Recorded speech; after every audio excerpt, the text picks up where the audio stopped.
Audio Jungle.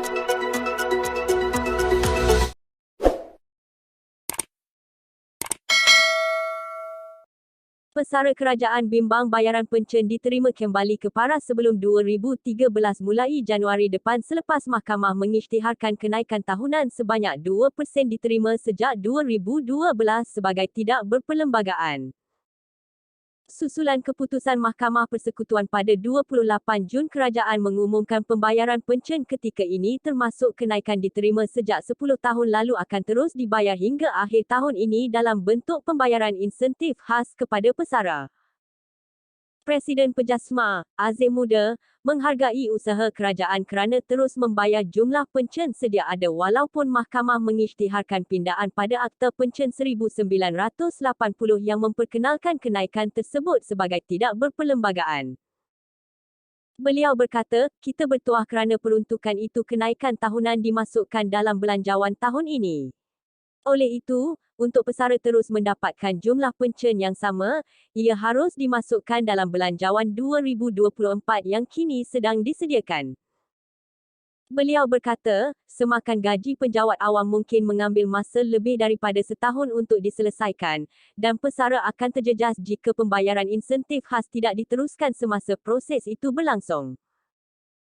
Sebagai contoh, bekas Presiden Chul Parks itu berkata, seorang pesara menerima pencen bulanan RM1,413 pada Disember 2012 akan mendapat RM1,757 sebulan ketika ini mengambil kira kenaikan tahunan 2%.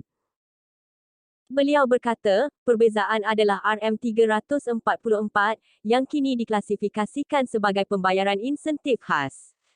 Bolehkah anda bayangkan pesara, terutamanya kira-kira 60% dalam kategori B40, mendapat jumlah yang jauh lebih rendah secara mengejut?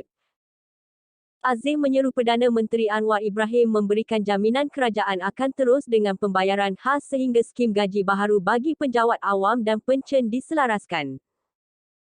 Pada 27 Jun, Mahkamah Persekutuan mengekalkan keputusan Mahkamah Bawahan yang mengisytiharkan pindaan pada Akta Penyelarasan Pencen 1980 sebagai tidak sah.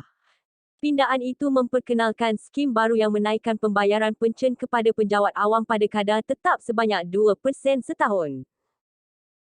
Sebelum ini, Kongres Kesatuan Pekerja-Pekerja dalam Perkhidmatan Awam Chul Parks mencadangkan kenaikan pencen pesara kerajaan sebanyak 2% setiap tahun dikekalkan sehingga kerajaan melaksanakan pelarasan gaji baharu penjawat awam. Presidennya Datuk Adnan Mat berkata ia mungkin boleh dikekalkan melalui bentuk pemberian lain seperti insentif sara hidup berbanding dihentikan serta-merta.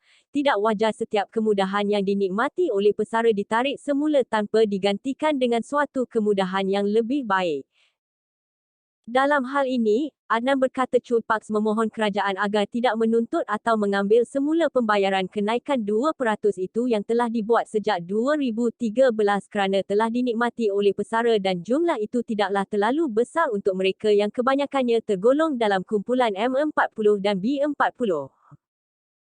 Beliau juga berkata, Chul Parks berharap kerajaan menyegerakan pelarasan gaji penjawat awam yang secara tidak langsung akan turut memberi manfaat kepada pesara kerajaan ketika ini, memandangkan semakan terhadap gaji sektor awam telah lama tidak dilakukan.